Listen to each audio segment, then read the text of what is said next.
Hi, I'm Sarah, and this is the small chapel at Northern Seminary. Welcome to the show.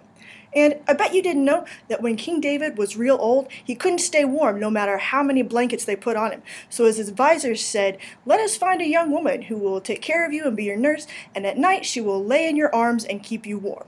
This woman's name was Abishag.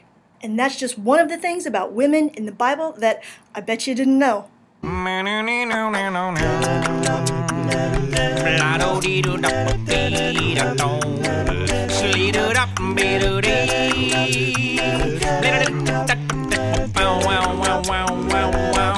Even though Abishag never became one of David's wives or concubines, he wasn't lacking in that department at all. There was a civil war between those who wanted David to be king and those who wanted the son of the first king Saul, Ishbosheth, to be king. And at the beginning of that civil war, David moves to Hebron with his two wives, Ahinoam and Abigail. But at the end of his time at Hebron, 2 Samuel 3 lists 6 wives: Ahinoam, Abigail, Maacah, Haggith, Abital, and Eglah. Once David becomes the sole king of Israel and moves to Jerusalem, he marries one more woman. Her name was Bathsheba. This could have been all of David's wives, or there could have been more. In 1 Chronicles 3, 10 of David's sons are matched with the wife that is their mother, but 9 sons are not matched with a mother. This could be that they are sons of unlisted wives, or later sons of wives that have already been listed. Only one daughter of David's is named, and her name was Tamar. The 12 tribes of Israel are mostly named for the sons of Jacob, or Israel. Jacob had these sons with his wives Leah and Rachel, and with their maids, Zilpah and Bilhah. The sons of Leah are Reuben, Simon or Simeon, Levi, Judah, Issachar, and Zebulun. Bilhah, who was Rachel's maid, had Dan and Naphtali. Zilpah, who was Leah's maid, had Gad and Asher. Rachel had Joseph and Benjamin, and since Rachel was Jacob's favorite wife, Joseph and Benjamin were his favorite sons. This caused problems later on. Leah also had a daughter named Dinah. There are several important women who are never given names, like Noah's wife, or Pharaoh's daughter who adopted Moses, Isaiah's wife, the wife of Naaman the Syrian general, and the serving girl of Naaman's wife, the Syrian general. Also Samson's mother and the Queen of Sheba. On the other hand, sometimes we get names of women when we don't expect to. At the end of the book of Job, none of his sons are named, but his 3 daughters are: Jemima, which means dove, Keziah, which means cinnamon, and Karen Habak, which means horn of eyeshadow, which is basically makeup. Job also gives them an inheritance, which is almost unheard of in the ancient world. And while we're talking about inheritance, in Numbers 27, the daughters of Zelophehad, Mahlah, Noah, Hoglah, Milcah, and Tirzah, were given their father's allotment of land during the conquest. This is because he had no sons, and so with his land going to his daughters, his family line wouldn't end.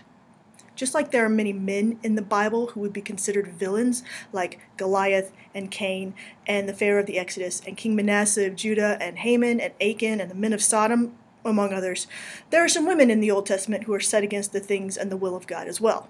Jezebel was a Phoenician princess who married King Ahab of Israel and encouraged him to do very many evil things, like killing a guy named Naboth just because he wouldn't sell his vineyard, and King Ahab wanted it. Jezebel also led a campaign to replace Yahweh as the national god of Israel with the god Baal. This is what set up the dramatic showdown on Mount Carmel between the priests of Baal and Elijah.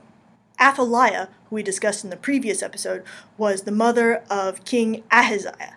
When Ahaziah died, she began killing all of the royal family so that she could rule. A few corrections from the last episode. King Ahaziah was of Judah and not Israel. Jehoshaphat was his sister, and she saved Joash, who was Ahaziah's son and her nephew, and hid him so Athaliah couldn't kill him. Which I think is a pretty good reason to hide someone. Delilah was the Philistine woman that Samson fell in love with. The Philistine leaders convinced her to try and get Samson to tell them the secret of his strength, and it doesn't seem like it took that much convincing. So she gets Samson to tell her that if his hair is cut, he'll lose his strength. She cuts his hair, he loses his strength, he's captured by the Philistines and blinded. But all this is crazy because it wasn't his hair that gave him strength, it was God. Magic hair? You're kidding me, right?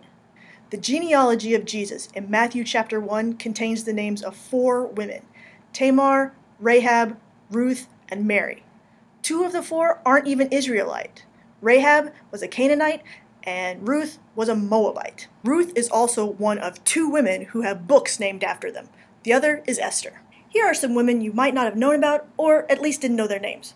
Hosea the prophet was commanded by God to take an unfaithful wife.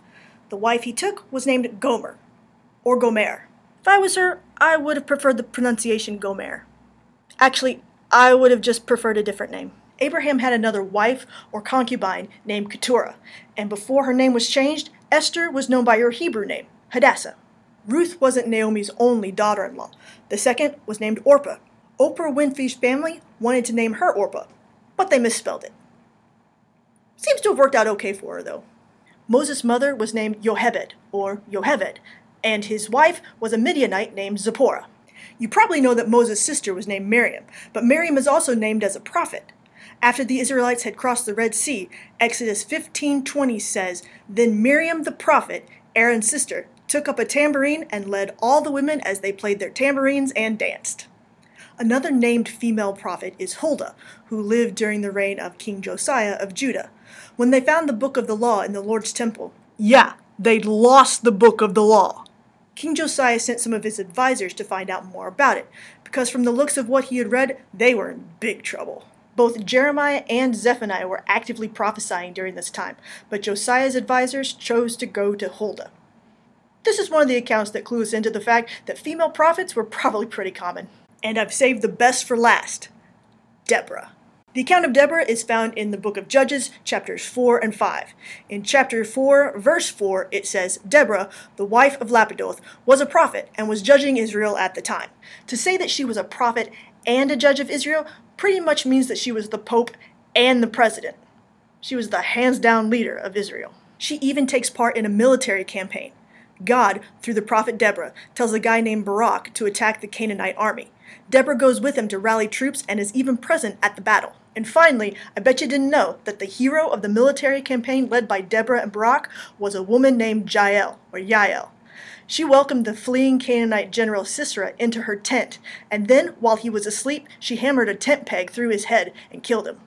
More women should take up carpentry. This is recounted in poetic form in Judges 5, where verses 26 and 27 read, "Her hand reached for the tent peg, her right hand for the workman's hammer.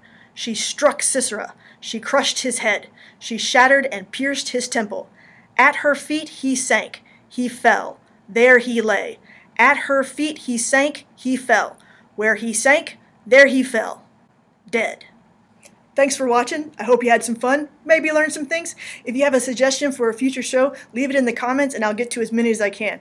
So until next time, may every pen you reach for have plenty of ink. Bye.